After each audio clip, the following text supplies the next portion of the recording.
Hey, Mike. Hey, Eric. How are you?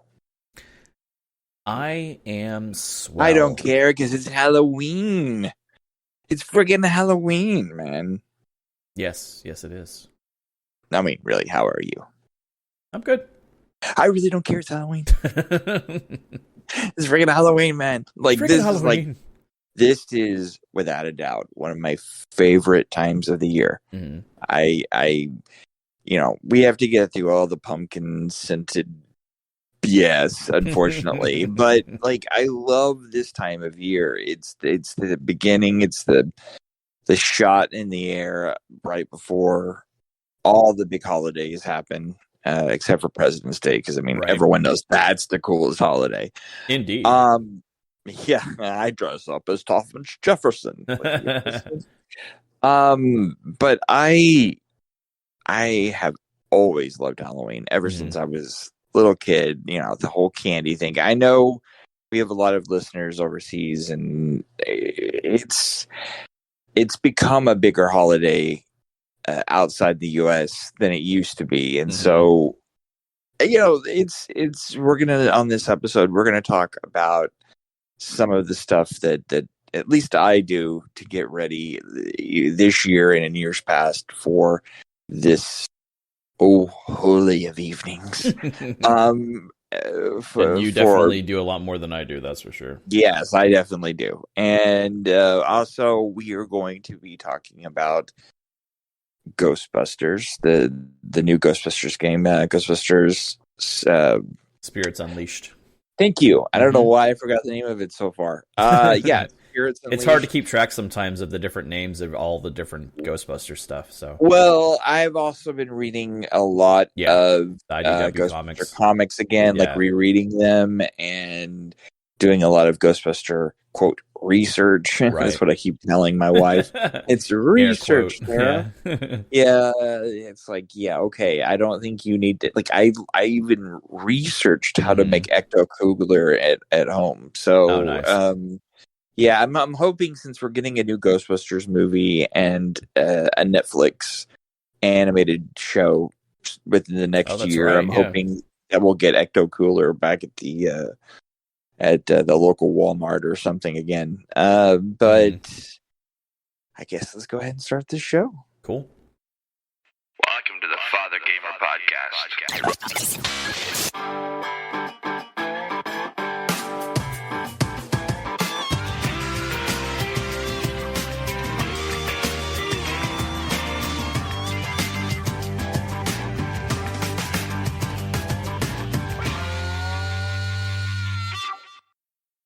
So, Halloween, like I said, in this episode, we are going to talk about Ghostbusters Spirit Unleashed. We're going to talk about all of the Halloween events that we played in gaming, like Fortnite and Fall Guys and that kind of stuff. We're going to talk about the trailers for Ant-Man 3, Quantumania, and the trailer for the Guardians of the Galaxy Christmas special.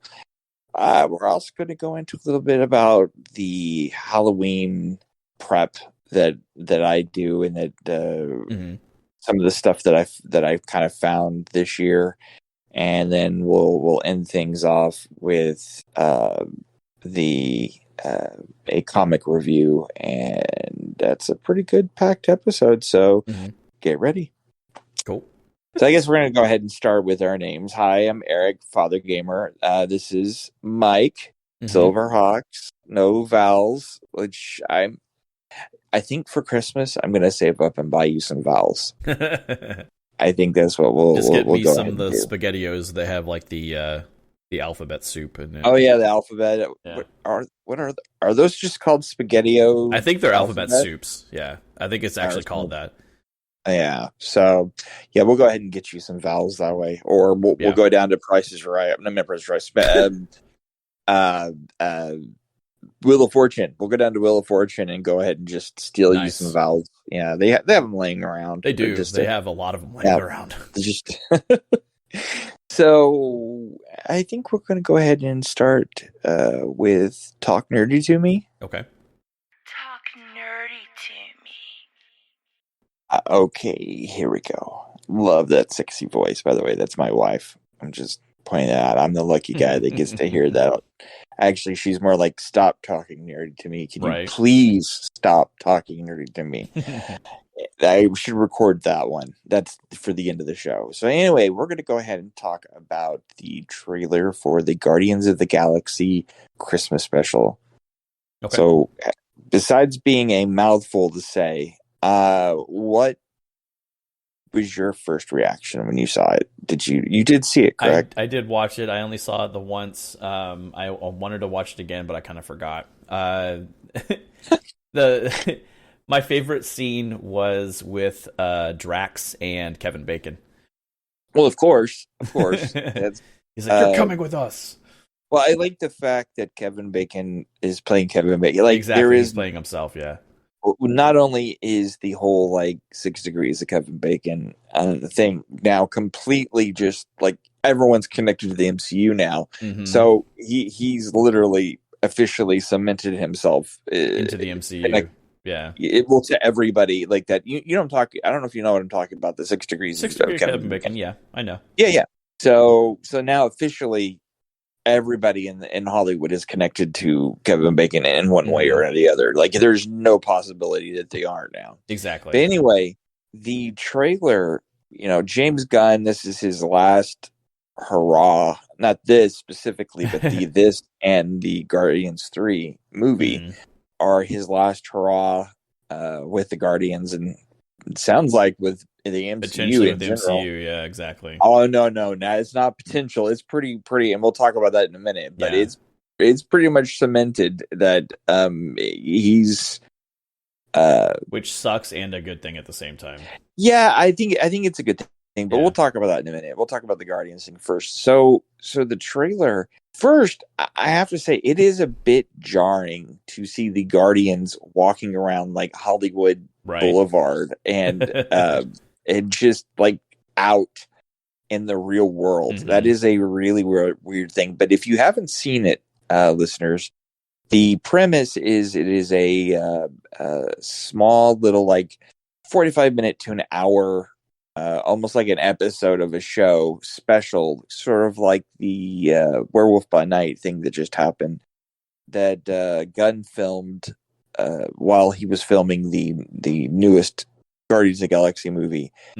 And the premise is the Guardians see that Peter is really upset because of all the stuff that happened with Gamora in the Endgame movie, and their relationship is essentially over. And he's depressed, and the Guardians decide, okay, we're going to take him to Earth and cheer him up and give him a proper Earth Christmas, which sounds like straight out of one of those really bad Christmas specials. and that's, and at a Gun, he's doing that on purpose. Like, the whole thing is absurd. Yeah. I mean, Guardians of the Galaxy in general is an absurd project. It's a talking tree and a talking raccoon. So I mean, that's automatically weird and out there to begin with. But then you add in the fact that they're walking around Sunset Boulevard, and it is jarring. But then the cultural differences of people within space versus humans. Yeah. Well, yeah, the fact that like why do they know about Christmas? Because and I'm sure there is a whole thing of this is what Christmas is and I'm sure there's something incredibly joke-filled about what Christmas is in the episode. But I'm excited. Not only are we getting Guardians, but it's, again, something unique, something we haven't exactly seen in the MCU. And I think this is one of the proper ways to use Disney Plus. Which, by the way, I don't think we've mentioned that the entire time. This will be on Disney Plus. Yeah, it's a one shot. Yeah, basically. Even though I would love for them to go ahead and release this and maybe like a Christmas special DVD kind of thing. Well, no, I would love them to release this and maybe Guardians when it comes out together, like in the theater, or maybe even do Werewolf by Night and this at the theater, like some of their short things of the. Oh yeah, I'm that'd be perfect. Sure, this is something we're going to get further like as we go. That would almost be like going to the movie theater and seeing the old fashioned like serials that they would have. Exactly. The like that would be kind of at the beginning before the show. Yeah, that would be really kind of dope to go do to the theater, to like go see those kind of things. Yeah. But anyway, I'm really, really excited to see this, just because of how unique it looks, and I'm really also, I've been hearing since they announced it that there's going to be a few characters that we haven't seen in the MCU, and this will be their intro. Like so debut, one, I'm guessing is Kevin Bacon, but two, Kevin Bacon as himself. There's a lot of rumors and speculation, so I'm not even going to get into those. You could go online and look at it, look for them if you really want to, but I don't know. It looked really cool, and I'm definitely going to be tuning in on the whatever 25th or whatever it is. The second trailer. Oh, I guess before we get into that, let's go ahead and talk about the James Gunn in the room.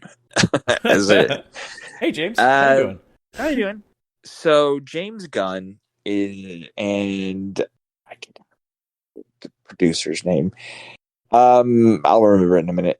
Yep. Anyway, James Gunn and another gentleman will be Peter Safran, not Saffron, or Safran, yeah, something like that. And I think that's his name.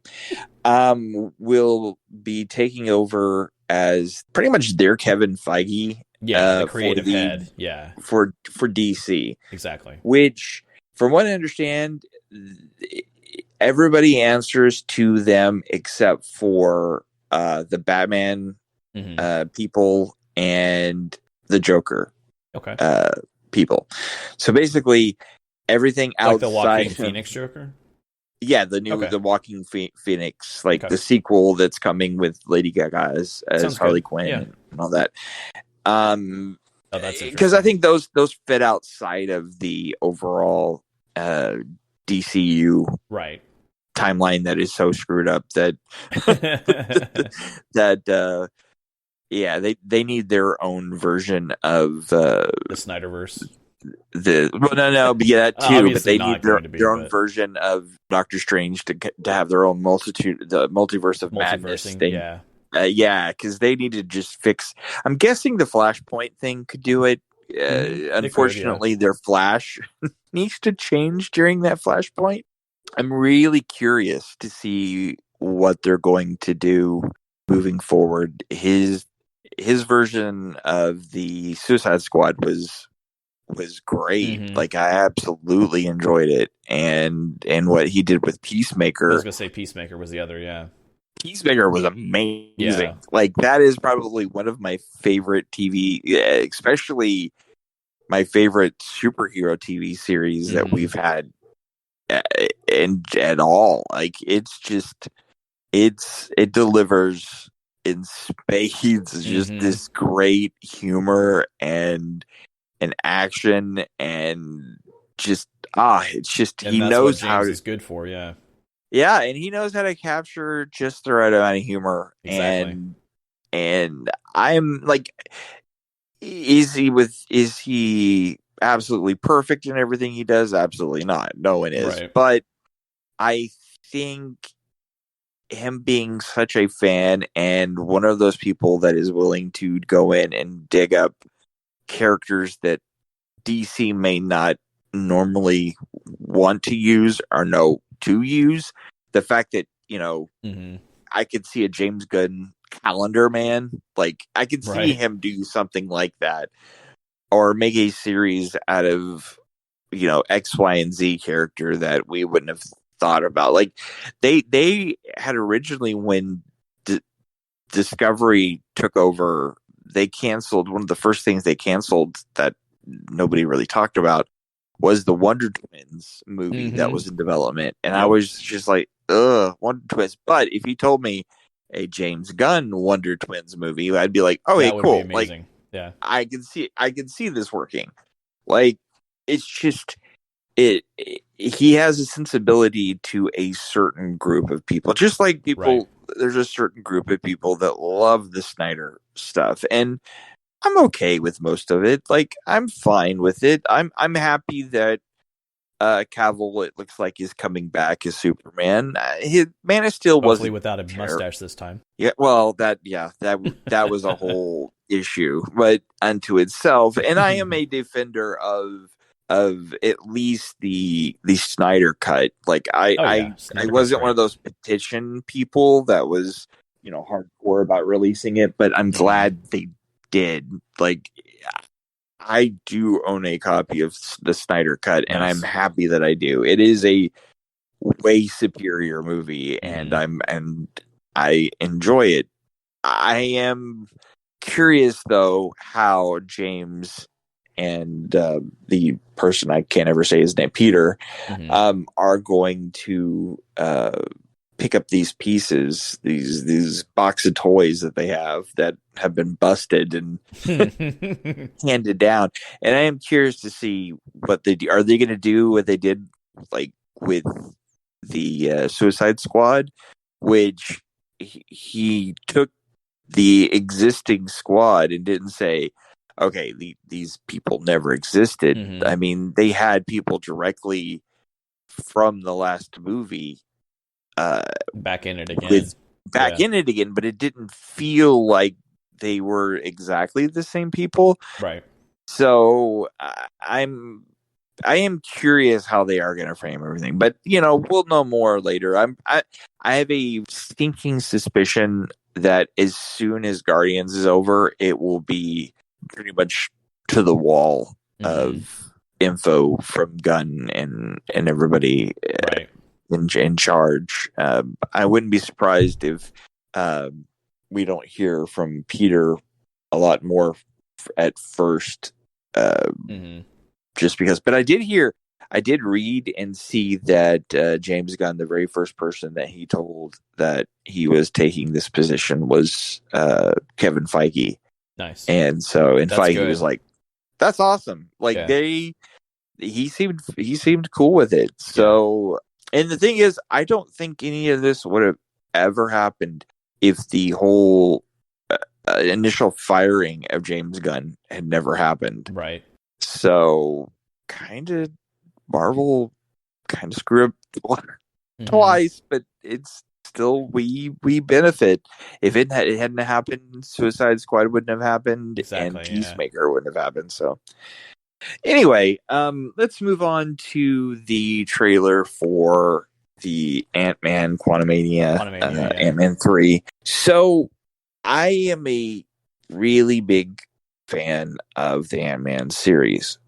That saying, I've always felt like Ant-Man, especially how they did him, would have made a better Disney Plus series. Like, it almost feels like, budget-wise and everything, it doesn't quite feel the same, No, it feels almost like a TV series quality, like one of the Disney Plus shows.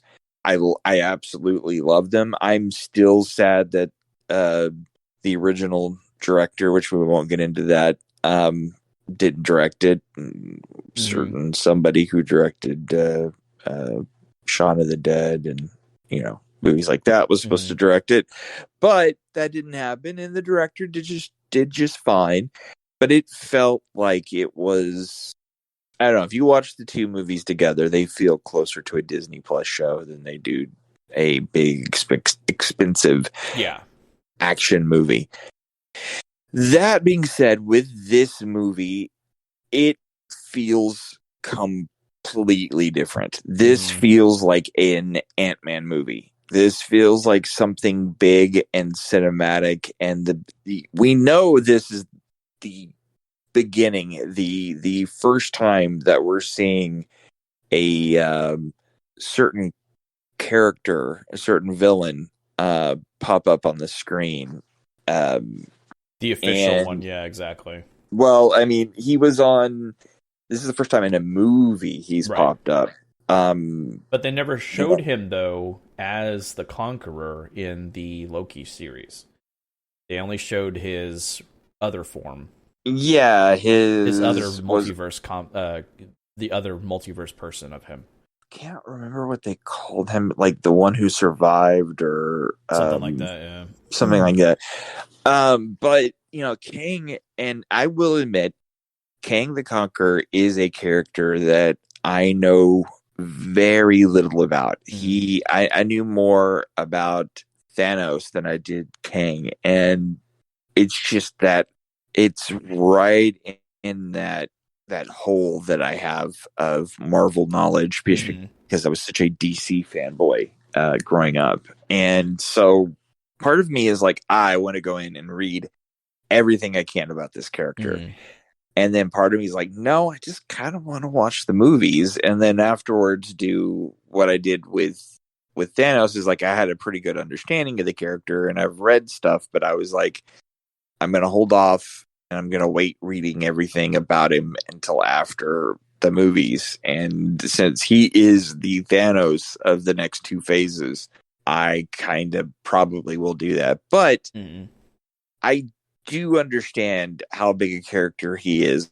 I do understand a lot of the mechanics of his personality and his, what he means to the universe in comic form and in the MCU. So it's great to see him, and it's fantastic to see him in an Ant-Man movie. It just automatically elevates this to a bigger movie because it's such an important movie in the MCU. Also, that freaking trailer, how it's cut, and that soundtrack, that Elton John Yellow Brick Road song, that version of it it's just absolutely the best thing I can say.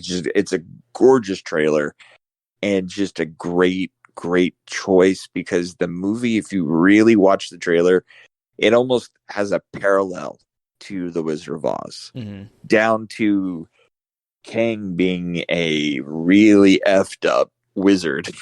So, I was always looking forward to this movie, but now I'm kind of straining at the bit to see this movie now.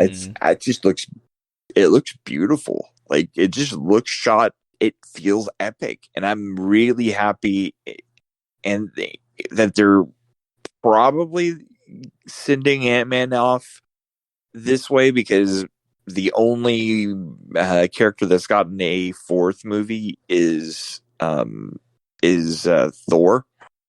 So this is probably the last Ant-Man movie, I would assume, just because of how they do things. I mean, maybe not, but I'm curious how they're going to explain how they're in the quantum verse without their suits at first.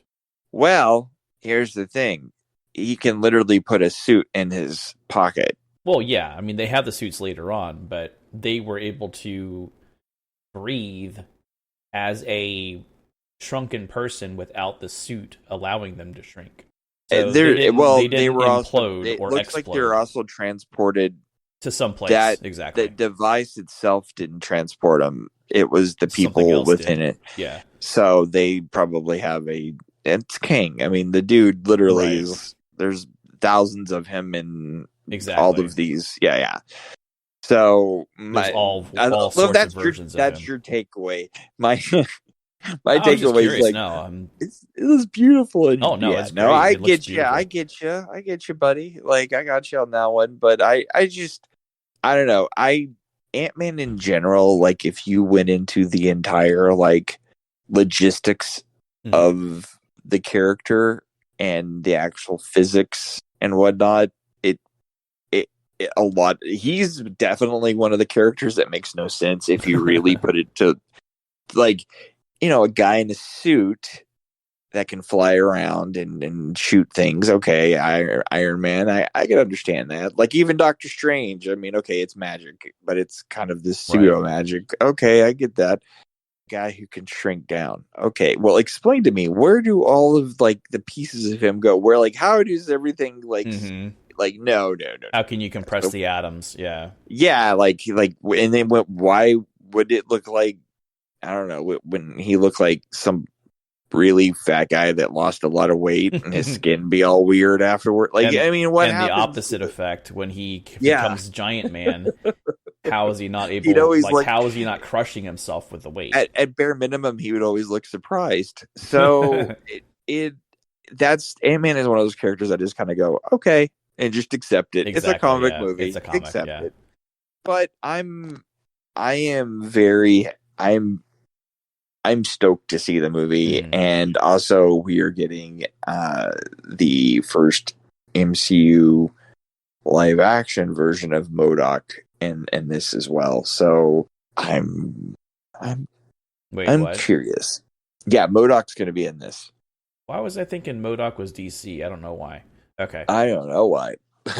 I mean, he has some weird Kirby things to him that some of his imagery does sort of look DC-ish now that I think about it. But no, he is very much he was in the Marvel, the Avengers game.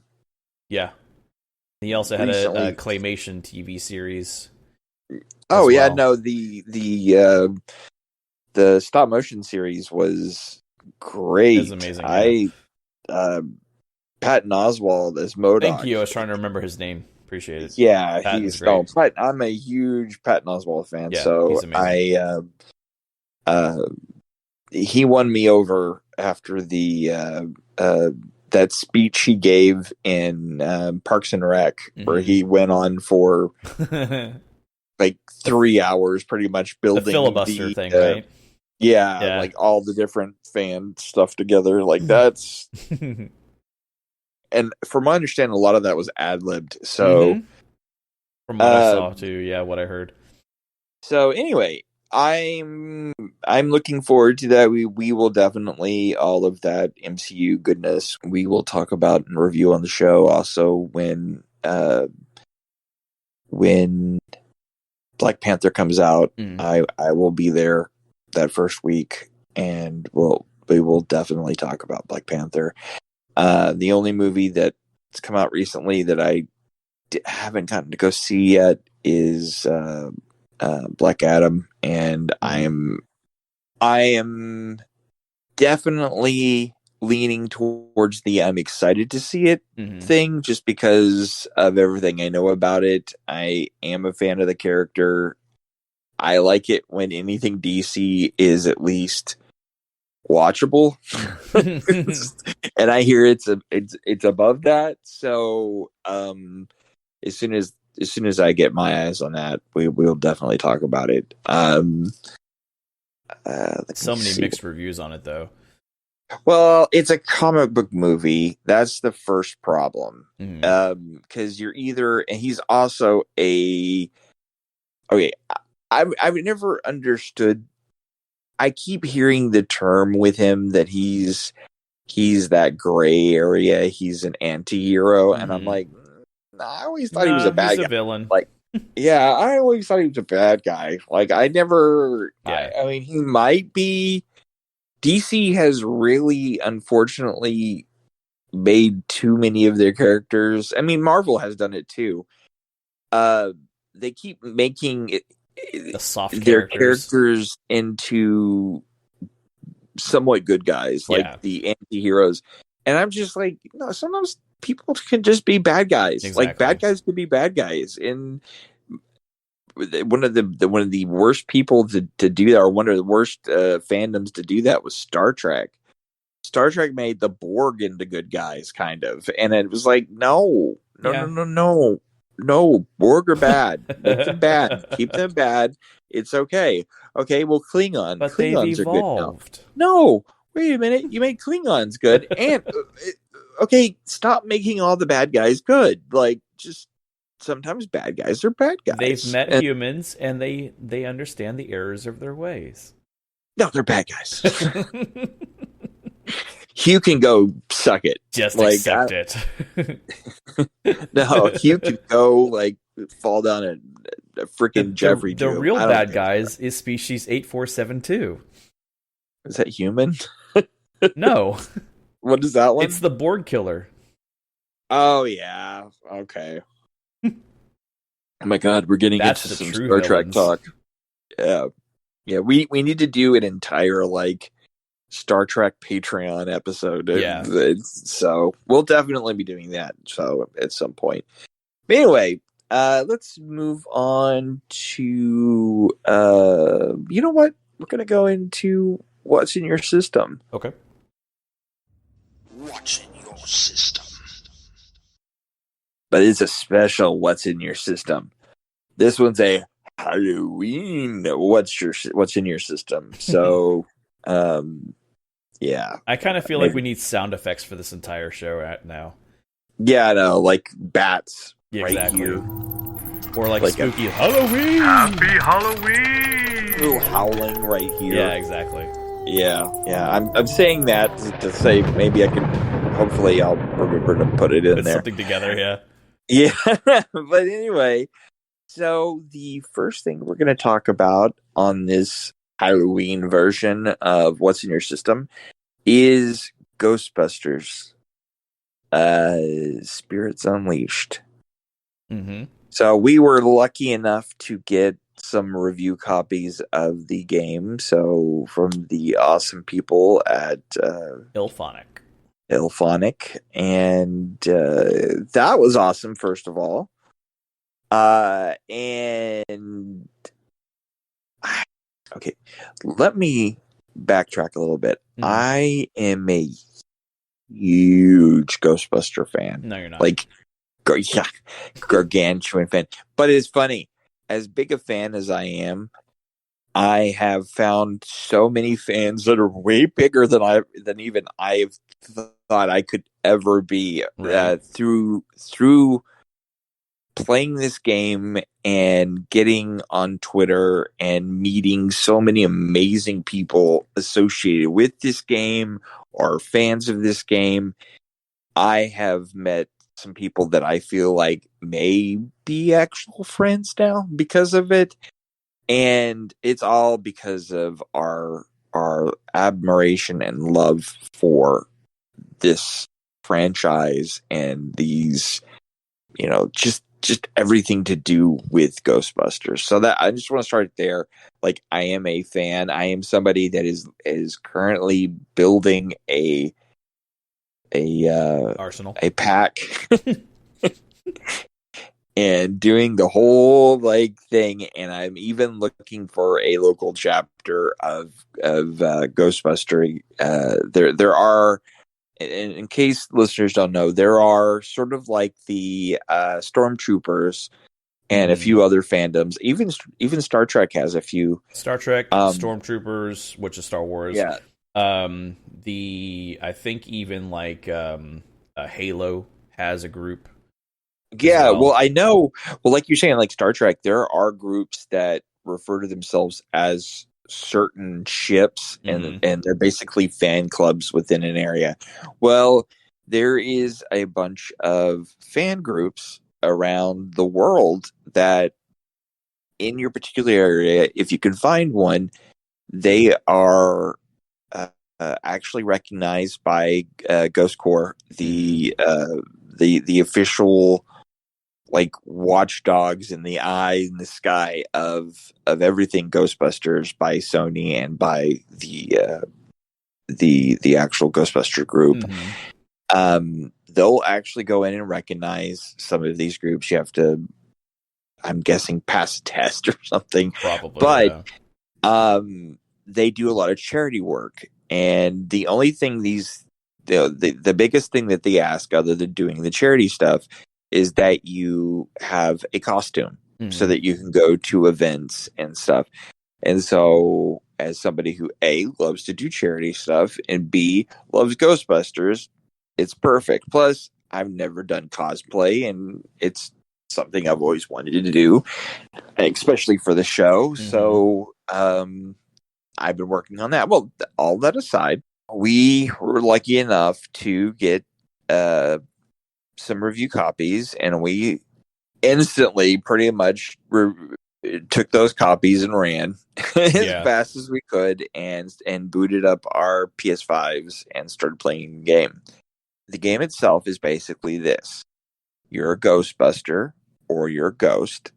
it's 4 versus 1, so 4 Ghostbusters versus 1 ghost, and the Ghostbusters have all the tools at their disposal: the proton packs, the wand, the ghost traps, and a few other little gadgets. Mm-hmm. And the ghost has certain abilities that will run out of energy or whatnot. Basically, you have a counter, and you can only use these abilities so many times to get you out of. Well, you're supposed to. We'll get into that in a minute. Before you hide yourself again, basically. Before you hide yourself, you can possess things within the world or haunt them. So you can jump into a teddy bear and run around. Like if you look on my YouTube or on my TikTok, you can see that. Or you can make stuff move, and you can jump into a lamp or jump into a sign or jump into a dinosaur at the museum. And it can be extremely fun to play a ghost. It really can. It just kind of depends on who you're playing up against. Exactly, yeah. You're playing up against a bunch of level 100s. It's not so fun. Not so fun. And I think knowing and being able to have access to the people that have worked on the game, they're going to be making a lot of tweaks as things progress, and I think even for them, they didn't realize quite the reception that they were going to get. How many people are playing the game? I mean, the game is absolutely it's cross-platform and online, and I've never I think that when we first started jumping in, we would jump in and bots would pop up all the time. Now I hardly ever see a bot. I think maybe one bot, and then even then the bot disappears and a real person pops in. They pop into place, yeah. Yeah, it's constant, and people are playing that are level 100 and have leveled up everything, and they're still playing. So it does say a lot. And I know some of it is the care and love that they definitely gave to the game. They added so many Easter eggs and little tidbits from the movies and even the comics into the world that is just great. Well, even the real Ghostbusters, the animated series from the 80s, they added the suits. Like they have Egon's, like that weird light baby blue with the kind of pink collar. That's one of the suits that you can unlock, and that's one of the things that keeps you going in the game as well. Is as you're going and you progress, you can unlock different things for your extremely customizable Ghostbuster. You can. I feel like he looks like me. It's crazy. The last picture I saw, definitely looks like you. I was just holy crap! That jack-o'-lantern was amazingly accurate with your face. It looked just like me. The one with the soft color beard one. Yeah. Oh yeah, it was beautiful. They need to add a little bit of multicolor on the facial hair where I have because different colors with the brows and whatnot. Yeah, I look like a damn calico cat in real life.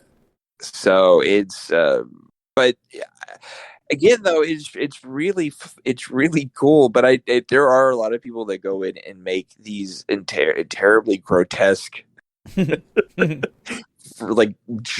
freaking noses and other stuff. But and I got into one. It was great. I have a picture. I think I'll post it at some point once I go back and find it. They were pretty much Mario and Luigi. Oh, that's amazing. It was great. It was just perfect. And also, especially with Luigi, I was going to say Luigi's Mansion. Yeah. It's beautiful. But they, the whole premise though is it starts off pretty much where the last movie, the most recent movie, Afterlife ends, yeah, where they're at the dilapidated firehouse, and Winston is spoiler alert. This is in the end credits. Is apparently wealthy and is fixing up the firehouse. Well, in the game, they literally start from there, and they do a time lapse where they show the firehouse getting built back up, and I love watching that scene so much. Oh, it's a great scene, and Ray's occult bookstore, which I honestly think that was originally from the comics, but I might be wrong. Okay. But one of the big characters in the comics worked there, and so I just feel like it's from the comics originally, but I might be wrong. And I do know Aykroyd, who is in the game,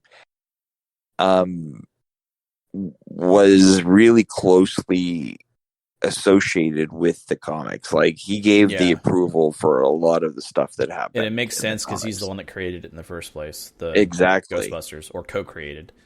And it's really nice because the game has him all over it as well. Like, you can tell with the writing, with just the way it moves, that he had some hand within it. And I know Reitman's son, I believe he had at least something to do with the talking to them about the development of it. And I am incredibly just blown away by the love and attention that was given as a Ghostbuster fan. The fact that you can find the hats upstairs, the birthday hats that were in Ghostbusters 2 that they wore, or you can find these, little things here and there. That stuff is cool, and they didn't have to do it, and it's really great. It's that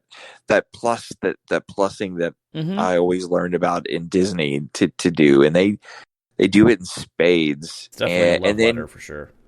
And then you go in and play the game, and the actual gameplay is fun, and you feel very similar to what the Arkham Knights games made me feel, especially like the first couple. I felt like Batman playing those games where you were like sneaking around and stealthily taking out bad guys, and then all of a sudden you get into these big brawls and take everybody down, and you felt like a badass. Well, you felt like Batman. Yeah. Like, the Spider-Man game, the recent two, the Miles and the regular one, those games I felt like Spider-Man.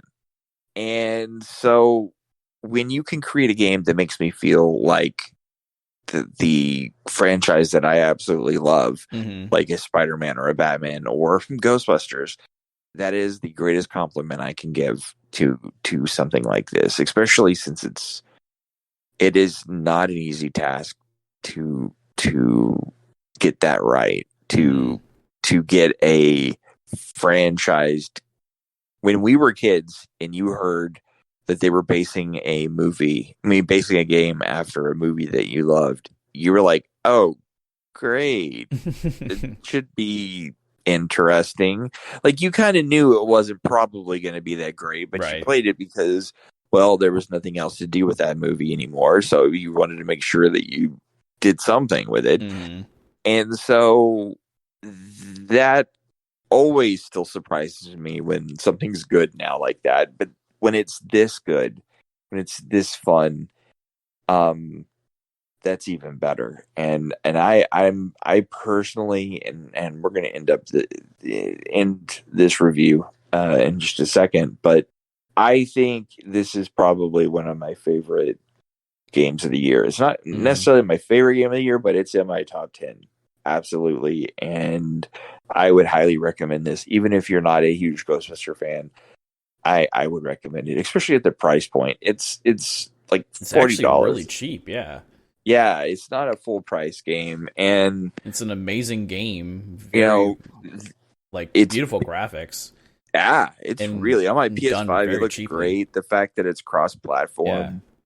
I mean, there are a few gripes here or there that I do have for the game. Again, like I said earlier about other stuff, is it perfect? No, absolutely not. There are some issues right now. There's some balancing issues with the ghost. I've run into it a few times. The impossible to catch ghost. I also haven't depends really on the wand and how it's set up, because it can affect how it interacts with the ghost.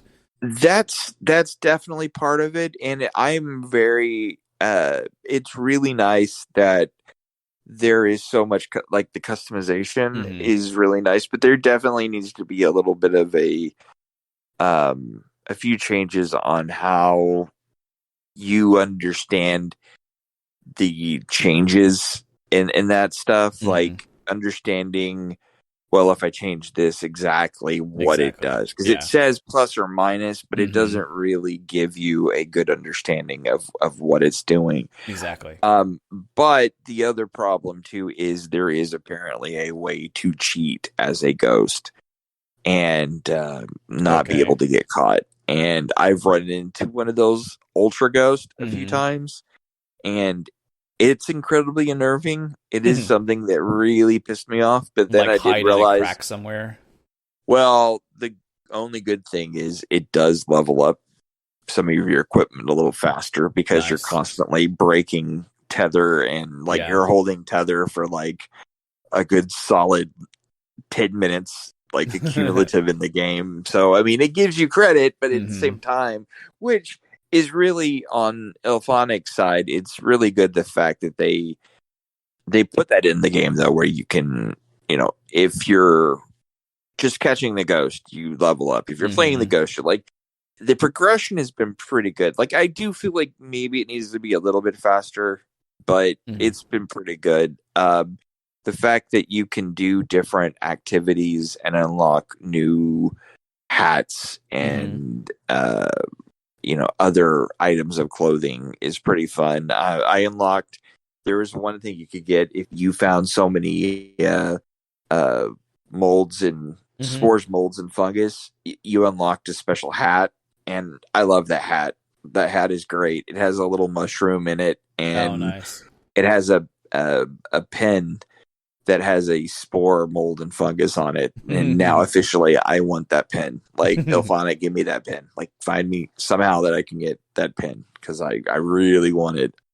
There are other things, other gloves and hats and other stuff that are in there. And right now during Halloween, they have like a jack-o'-lantern hat or mask. The head, and a few other masks. And I think what I read, those are only available to use temporarily. They're not like permanently in your locker. And that's the other thing, is you get a locker that you can go in and you can constantly tweak your character or change the costume. And they have a slot for full costumes. So, as time progresses, they're going to have crazy, probably DLC and other stuff. As a $40 game, there's no way in hell there's not going to be DLC for this thing.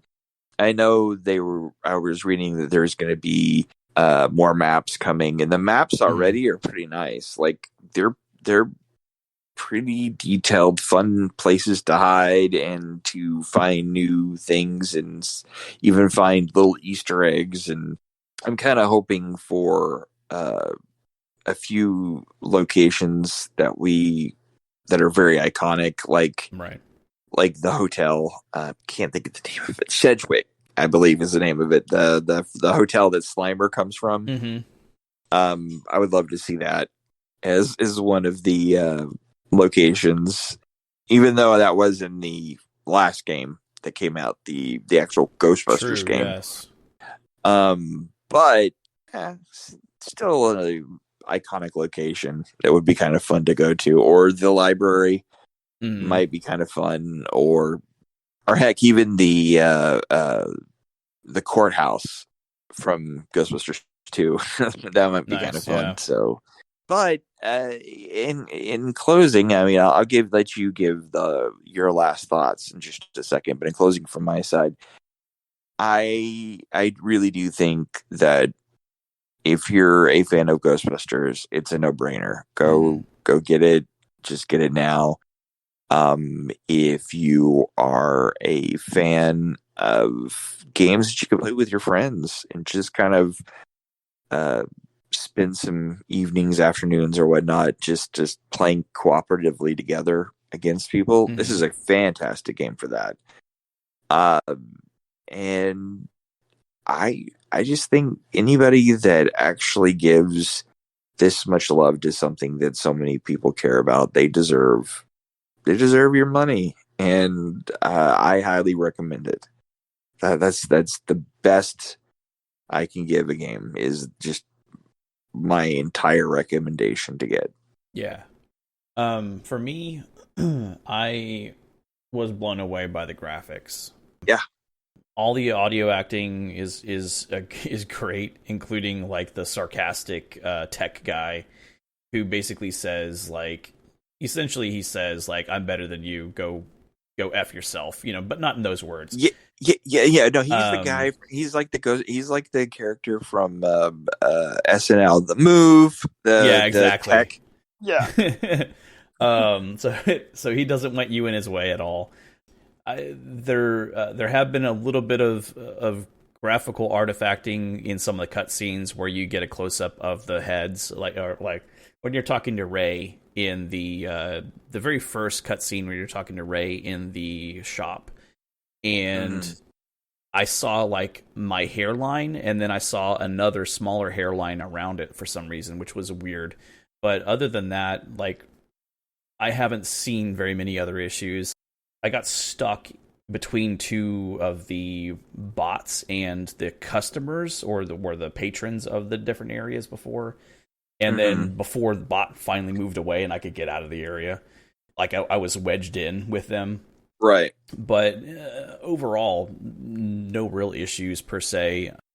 The particle effects though on the lighting are amazing. Yeah, the lighting for the actual doing the when you're catching ghosts is just it takes that movie feel, like, and sound. Yeah.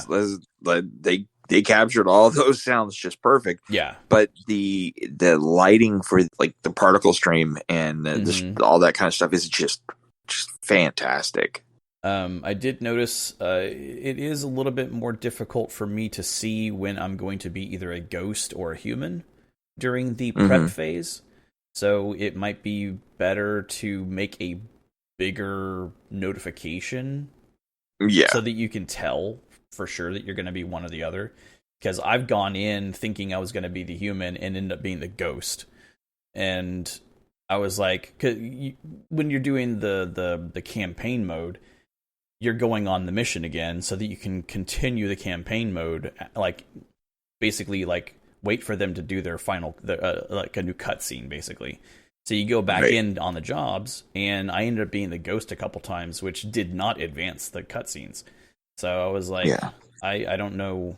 It might be better if there's like a bigger notification for that. Yeah, I do need a little bit of a warning about whether or not I'm going to be, or I also need the ability to say I think it's in there, but I just don't see it right off the bat. It's in smaller letters on the left-hand side. Before I don't want to be a ghost. Yeah, you have to use the directional pad to change to ghost or human. Okay, because I literally 9 times out of 10 I just want to be a human. Yeah. But there's those days that I just want to be masochistic and be a ghost. And when you win as a ghost, it is epic. Oh, and you get a crap ton of points. Yeah, you get a ton of points. Too. Yeah. I already have a second ghost available for me to play as, which is good. So, yeah, I love watching. I think one of my favorite is when you see somebody is Slimer. That they've been playing for a while. Well, that, and also you're just, it's just that feeling of like, ooh, it's Slimer, and then they slime you. I don't want to hurt them. As the ghost can, like I said before, it has certain abilities, and one of the things they can do is slime you or short out your pack, or there's a bunch of other things they can do. And I swear to God, there's sometimes you get that person that has been playing nothing but Ghost, and most of the time you feel like, okay, there's no way in hell they're going to get us. Like we're good. And I have learned certain tricks of where to put the trap. Like if I'm one of the big things in the game is finding artifacts that are possessed, and then you have to essentially zap them open, and it opens up, it reveals a portal, a rift. Thank you. And you have to destroy the rift with your proton, the wand, the pack, the stream, all that stuff. And I've learned to keep throwing down the catcher to catch the ghost that's want to move it. He's going to come up. Like 9 times out of 10, they're going to come up and try to mess with you. Exactly. Or if it's the last rift, they have to come through it. So if somebody else is running around catching the ghost, he's going to come pop through that thing. Nice. So the smart thing would be to get 2 people to work on the rift and 2 people to run around trying to catch the ghost. Right. If you catch the ghost, that means that either A, you're going to win automatically, or B, he's going to come out of that rift, and you could throw down one of the things and catch him instantly. And that's really evil, but it's fun.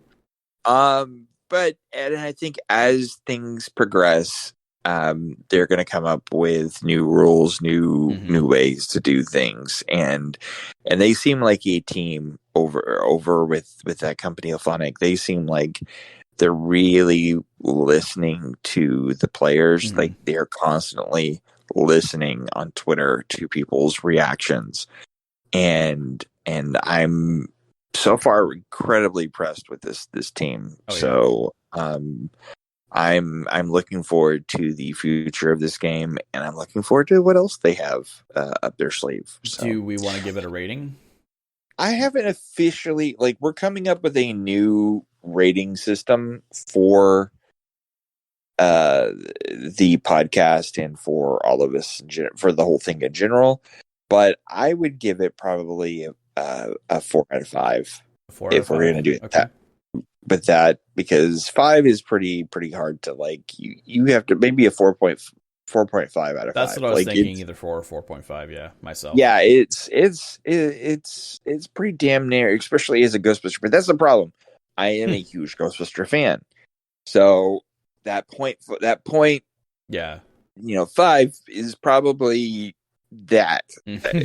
For the average consumer, it's probably a 4, because it is a solid game. It is absolutely a solid game. Yeah, but again, with the podcast and with everything, we're creeping up on episode 100, and we're working on a few new things to streamline the show, to come up with a new rating system, and there's a few other things that I'm working on to try to make things a little more streamlined for the future, to make things a little easier for us to rate things. Because I don't I've had to rate games for the last decade or 12 years, 12, 13 years, and I am not, actually more than that, to be honest, because I did, before I did podcast, I did reviews. And so it's been 20 plus years of doing reviews off and on. And so I've never been a big fan of the number thing. I just don't like it. It doesn't accurately, like a 4.5 or 4 out of 5. Well, people go, well, why isn't it a 5? That's not how it works. It means it's a good game. It's just not a perfect game, because those don't really, to be honest, exist. Within each rating, there would be sub ratings typically, and each of those sub ratings then give you an overall average. My ultimate thing would be, it is a must buy. Yeah, that's for sure. That, to me, it is a buy. It is not, back when we could rent games, it would be a buy, rent, or pass kind of thing. And that's why we're kind of trying to work on, whatever, a new system. But as of right now, 4.5. Cool. Definitely 4.5. That was a long way to get around to 4.5. So the other thing I want to talk about in our Halloween what's in your system is, okay, a lot of the games that are out, a lot of games that we play, the multiplayer type experiences, are having a Halloween event right now. We've played several of them. Yeah, we've played several of them in the past, and several of them this year. I didn't manage to. I was going to try to snag playtime with as many of them as I could outside of my normal, but I fully admit I didn't. I wanted to play the Overwatch 2 one, and I didn't do that. I still haven't played Overwatch 2, to be honest. Since the original glitch, yeah. Well, since I had that glitch, and then it was just like, well, I have to make room on my hard drive, and then we got Ghostbusters, and I got a few other things that I can't talk about yet. So it was just like, okay, I'm just gonna play the things that I have on there. Like so I played the Halloween events, Fortnite, Fall Guys, Knockout City, and I think that's it. Did you end up playing? I did play the Overwatch one yesterday. Is it any different than the original one? Does it have that? It's a continuation. Okay. So the doctor's dead at this point, and the bride of Junkenstein is seeking revenge against the people. Okay. So it's the bride of Junkenstein. Yeah. And they I think it's called like something like Junkenstein's Revenge, the bride or something like that. They don't actually, because they one of the characters asks during the entire thing, like they're like, well, is she the bride of Junkenstein or is she the bride of Junkenstein's monster? And she never answers, so she just continues on, doing her thing. Well, listeners, in case you don't understand, in Overwatch, they had a big Halloween event, and they would have on top of the regular Overwatch campaign, the game, they would have, I wish I had campaign, they would have a special just during Halloween time period, and it did have a little bit of a story. Co-op mission-based thing where you would fight Junkenstein, a character, and it was pretty fun. I enjoyed it, and I will probably end up, as long as it's still around, within a week, I'll probably jump on and try to unlock whatever little goodies they have. I saw something about charms or something. There are charms, which are basically like keychains for your guns and weapons. Okay, so that's what I thought. I saw a friend of ours. He unlocked all of the Halloween stuff, and he posted a thing about it. Shout out to Ethan. And it, I don't know. That I have to admit, I was like, that looks kind of cool. Crap! Now I'm gonna go download it again. The ones that we played together. We played Fortnite's, Fortnite's event this year. The prizes are kind of lackluster. I'm gonna be honest. They kind of are. But some of the areas are pretty damn cool. Like they have a house that's kind of a cross between the Ghostbuster house from the new movie and the Evil Dead house. It's like this. It's where the hedge maze is. Yeah. I don't know if you've been to that area yet, I have, Mike. Yeah. So when you go into the area, everything kind of turns dark, and it just like literally like an overcast sky, and has that weird like kind of dark blue is the weirdest way I could describe it. Kind of a feeling about everything, and even the music changes, and items can turn into zombies and attack you. Like they'll literally all of a sudden, yeah. I haven't come across that yet. Yeah, they'll be actual zombies, and so you have to shoot them. On top of if you're playing the normal game mode, you have to watch out for real people that are running around shooting zombies that are popping out of objects, and it's pretty damn cool. Like that must be a very specific mode then. Yeah, it's regular mode. It's the regular, because I played the zombie horde mode and I haven't seen that yet. So yeah, no, it's not the zombie horde mode. Okay, this is regular, no build. Yeah. I jumped in and was like, went to the house, and all of a sudden it was like zombies everywhere. And maybe we'll play this week before it goes away, because I don't have everything for the Halloween stuff yet. Okay. That's the problem, is there's so many Halloween events right now that it's just hard to play them all. So it's really pretty cool, and they released a ton of skins, of course, you could buy, including the Evil Dead Ash skin. I was going to say the latest one was Ash, yeah. Yeah, Ash is pretty sweet. Comes with a chainsaw. Actually really cool. Kind of sad that you can't use the chainsaw on other characters, because that would have been kind of interesting to put him on, somebody else. Yeah, it would have been cool, yeah. They did add the Monster Mash dance, yes. Which I will have some going up soon of characters, some video on TikTok and probably Twitter of characters doing that dance, including the Predator, which is freaking hilarious. Not quite as funny as the Rubber Ducky one I posted on TikTok. Which, honestly, they should have had the Rubber Ducky song with the damn bath. That would have been great.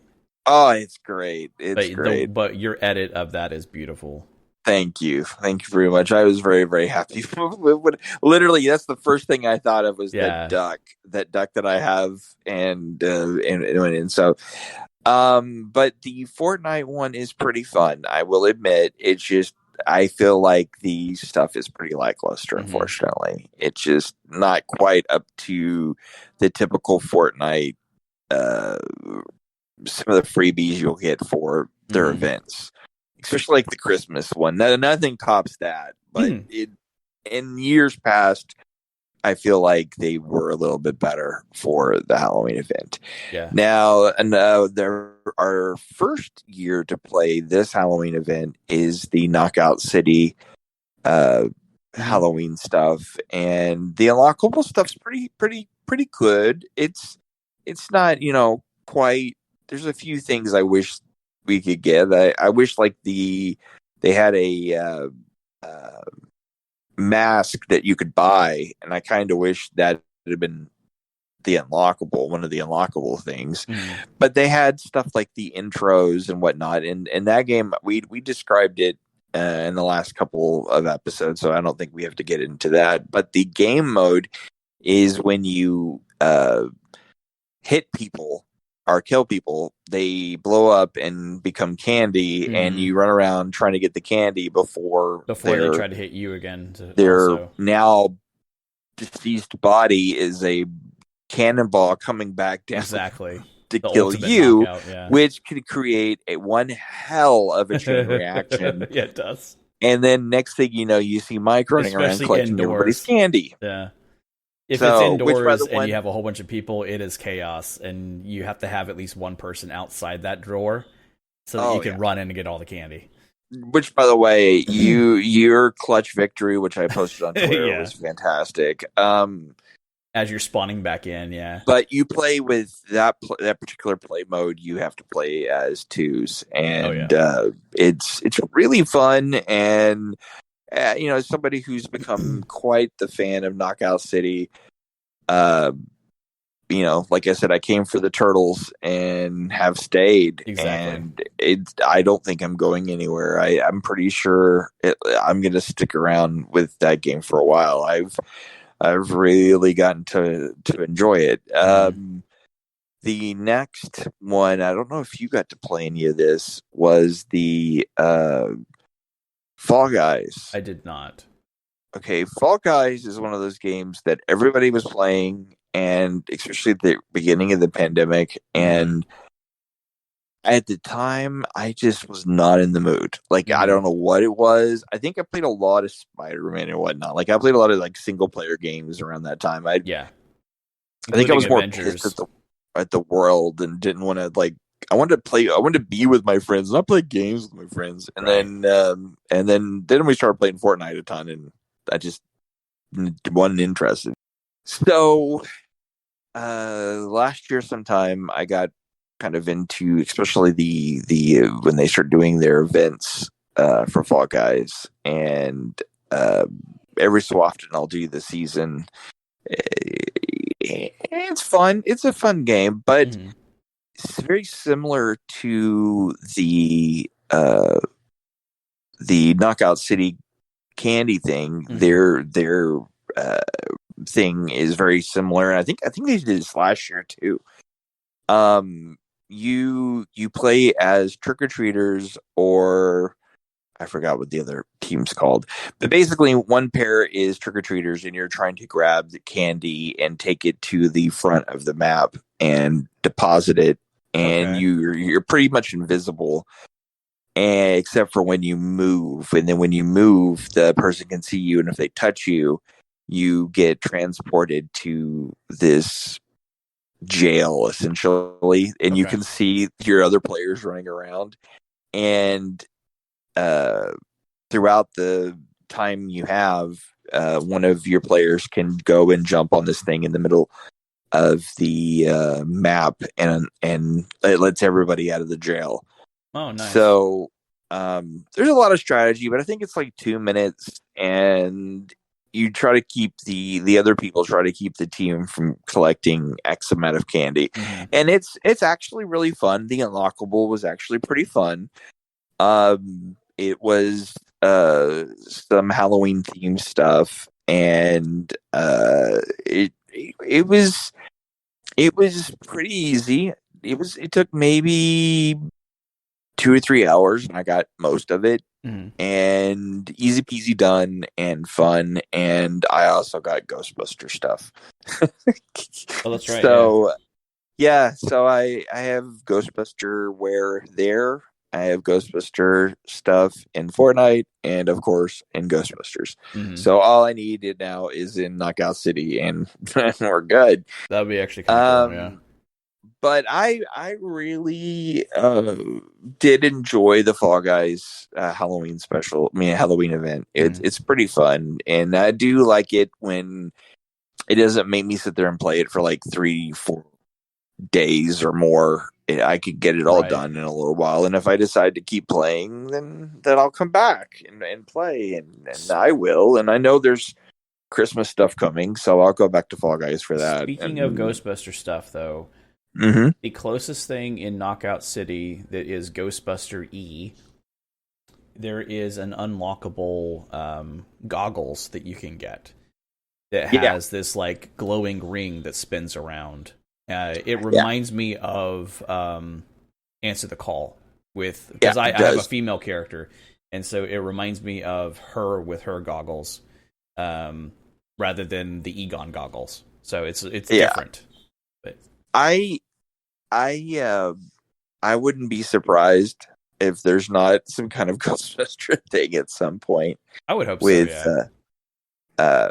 I think right now they're cool putting Ghostbusters in almost everything, and the fact that we're hitting a Ghostbusters renaissance, as it were, like we're going to be following Ghostbusters, and since everything at some point, well, I'm such a turtle fan, not like the actual animals, but the Teenage Mutant Ninja type, that we'll be following a lot of those fandoms. So, but yeah, I think that's about all of the Halloween events. Listeners, what Halloween events did you play? Let us know. You can let us know at our socials. I didn't get those out yet. At Silverhawks No Vowels at Twitter, and at the Real Eric Gibbs on Twitter, or at Fathergamer on Instagram, at Silverhawks. No Vowels on Instagram and TikTok for both of those as well. So, I think that's it for what's in our system. Okay. I can't think of any other Halloween events. I know there's a lot out there. That's just the ones we played. So, yeah, like I said, let us know what you played. I'd be interested in, it's not over with. This hopefully will get posted really soon, and the events will still be going on. So, let us know. I would like to jump into some other event possibly. Oh, by the way, I did like in Ghostbusters that they did Halloween up the firehouse. That was unexpected, especially so close to the launch of the game.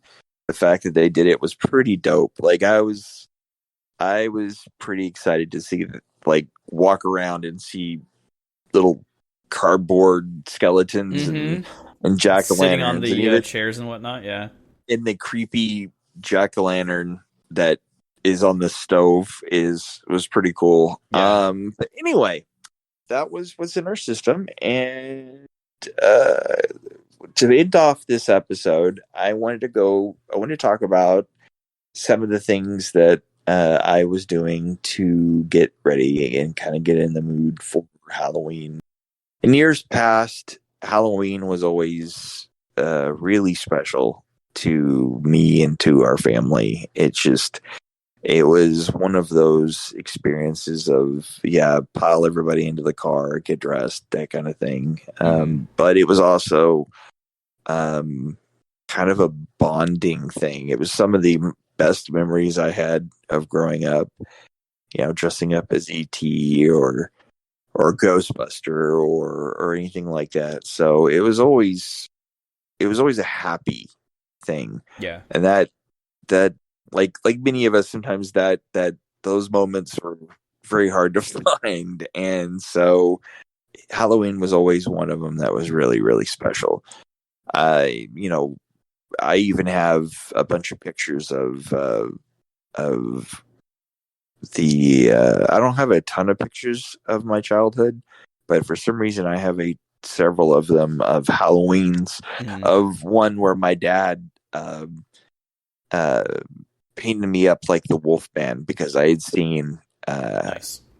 Really probably too young, had seen American Werewolf in London and absolutely fell in love with werewolves and loved the Universal Werewolf and Wolfman and so he meticulously on tons of hair with spirit gum on my face, which later on would be covered in hair anyway. And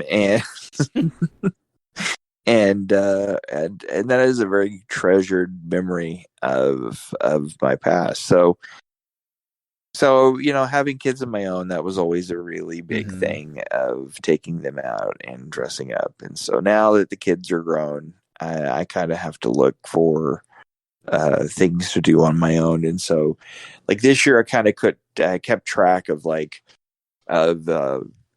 the movies and TV shows and comics and stuff. And so I tried to really get into it this year and didn't quite do it as much as I thought I would. But still, I'd be interested to hear from listeners the things that y'all do to get ready for Halloween or to get you in the Halloween spirit, as it were. This year, I read a lot of comics, like a lot. We're in kind of a horror comic renaissance. I don't know if you know about the history of comics. Horror comics were huge. They were a staple of the comics industry towards the beginning.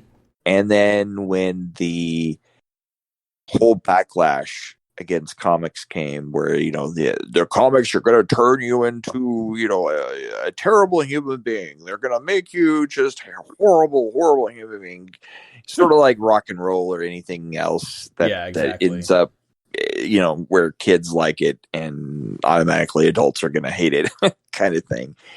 And before the comics code happened, I think in 1952, there was a ton of horror comics, and so they had to go away, a lot of them, because of the comics code.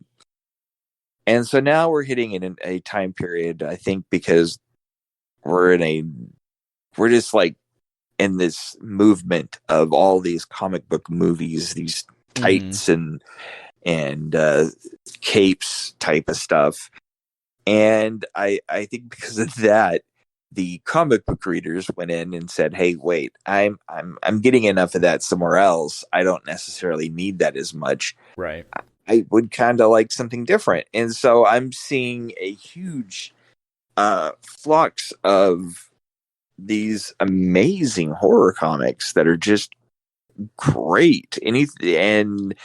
And so besides going and rereading a bunch of Ghostbuster comics, which IDW does those or did those, I don't know exactly where they are right now. Unfortunately, I think they might not have the license, or there's something going on. But they haven't changing. Well, they haven't put out a new Ghostbuster comic in quite a while. I know there was something there was a few issues of a miniseries that came out shortly before the movie, the last movie, but other than that, there hasn't been anything. So I went back and reread a bunch of those because I was already in the mood, and then I was like, "Oh wait, I'm going to go ahead and read a bunch of other comics," and so I really finally got into reading Something's Killing the Children. Absolutely 100% recommend. So like, that's what you were quoting earlier before we recorded. No, that was another comic. Okay.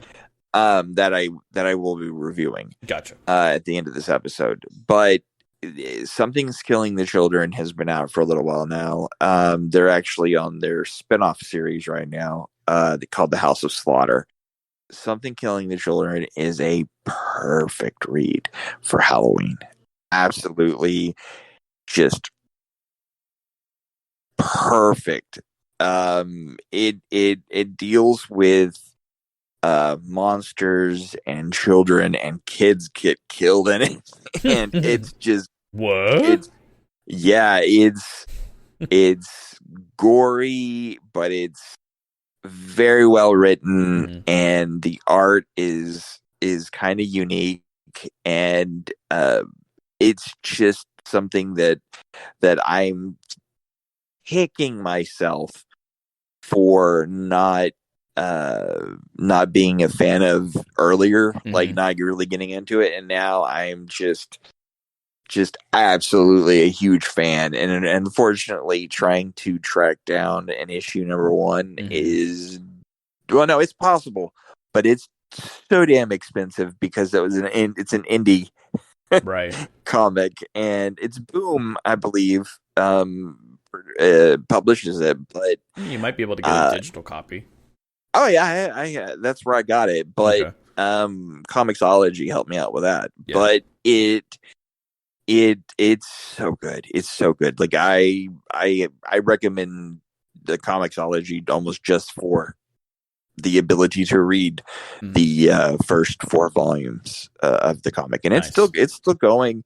And like I said, there is a spinoff series called The House of Slaughter, and it's really good. I also was reading a bunch of the Tomb of Dracula comics. I have those I had myself.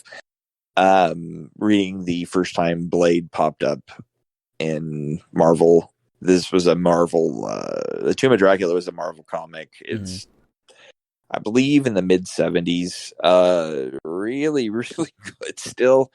But yeah, just sat there and just was reading comics after comics.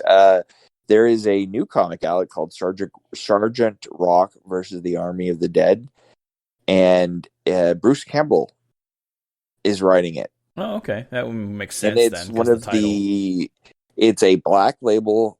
It's a DC Black Label, and a DC horror book. So like adult, basically. So it's considered adult. Yes, it's adult. Black Label is kind of their adult. It's kind of like it. Black Label is essentially Vertigo, but Vertigo is gone.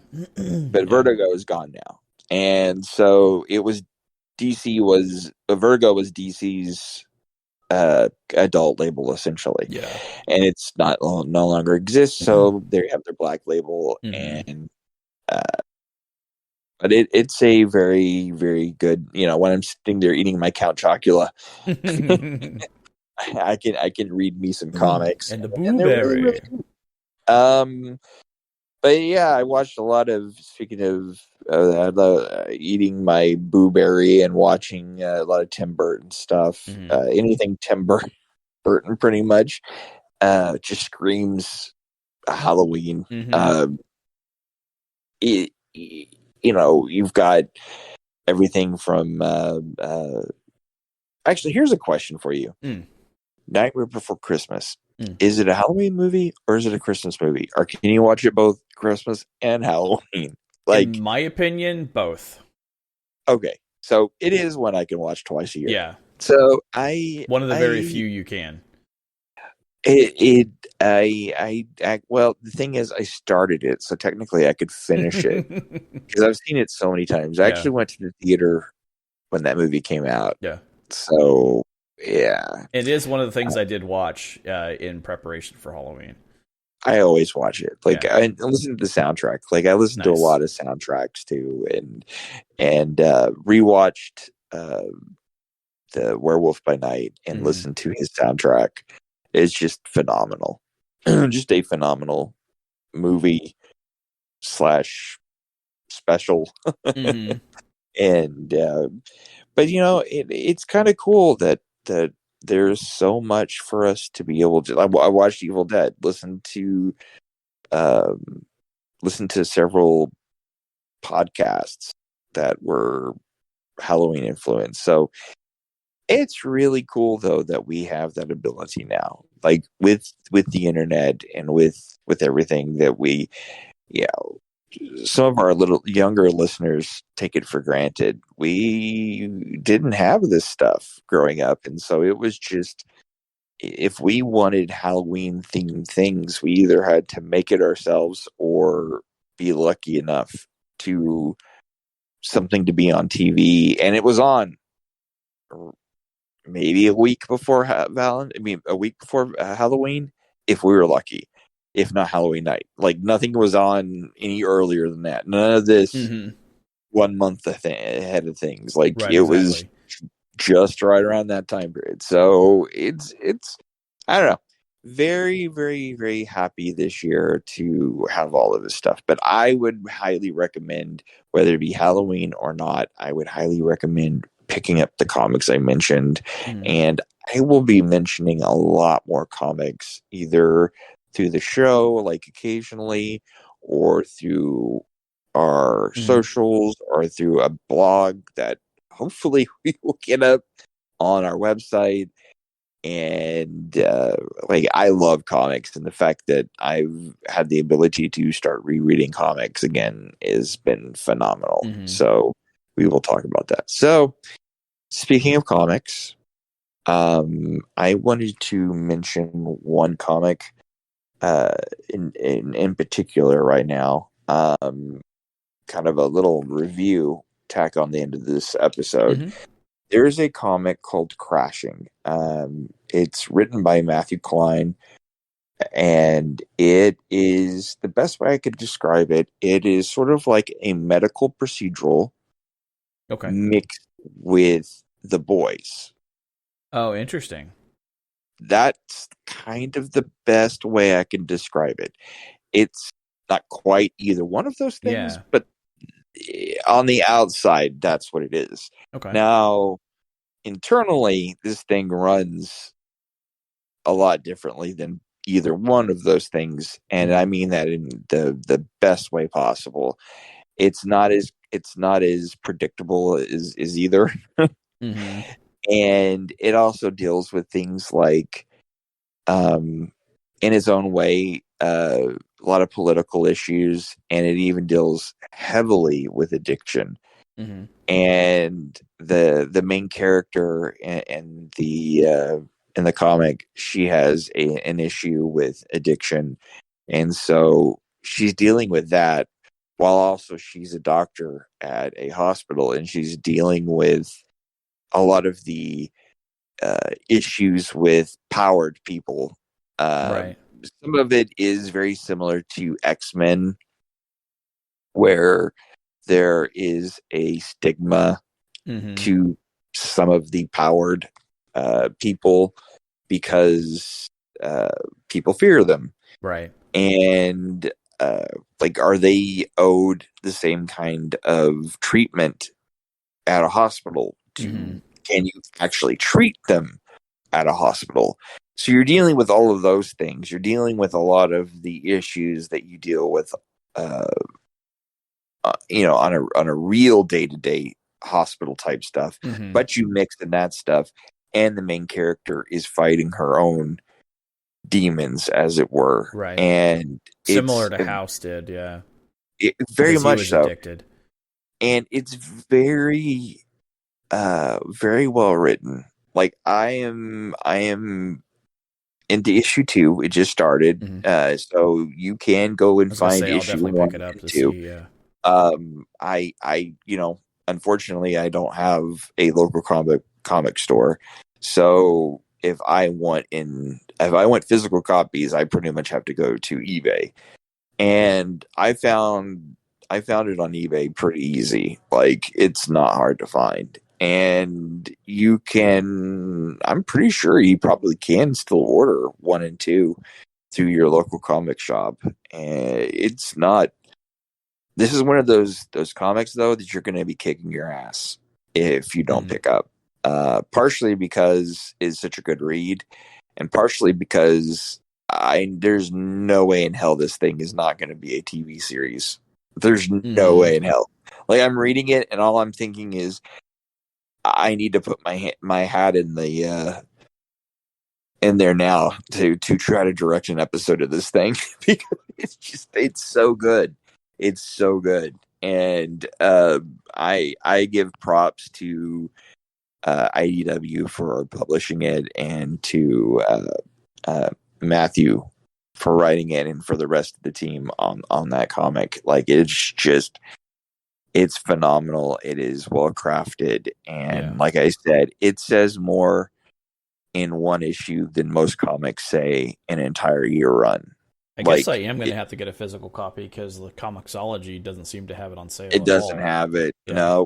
No. So it's either local comic store or eBay, unfortunately. Which, by the way, I will be talking to at some point a person that I met through eBay, and he owns a very, very large comic store online, and owns and deals a lot with Transformers and whatnot. But I will be talking to him about owning a shop during the pandemic, and what it was like, and how he survived, and how he pivoted during this time. So nice. Look forward to that. That's coming soon. So, but that my friend is the new episode. We're done. Awesome. We're done. So, and just to run, we made it below 2 hours. I know, barely. Just want to point out there one more time, go and pick up a copy of Ghostbusters. Absolutely recommend it. Comics that we recommended were Something's Killing the Children and Crashing. Also, want to throw out this, I've been reading Ice Cream Man. It is really effed up, and we will talk about it in future episodes of the show. So thank you, everybody. Thank you for listening. You can find Mike and myself at Fathergamer and at Silverhawks, no vowels, on Instagram and TikTok. You can find myself on Twitter at The Real Eric Gibbs. Is that correct? Just Real Eric Gibbs. Oh, just Real Eric Gibbs. Yeah. I always forget that, because it used to be Fathergamer, but we won't get into that. And you can find Mike at Silverhawks, no vowels, on Twitter as well. Again, thank you. Thank you so much for listening. And as always, achieve greatness and go out there and make the world a better place. Thank you. Oh, and happy Halloween. Yes. Oh.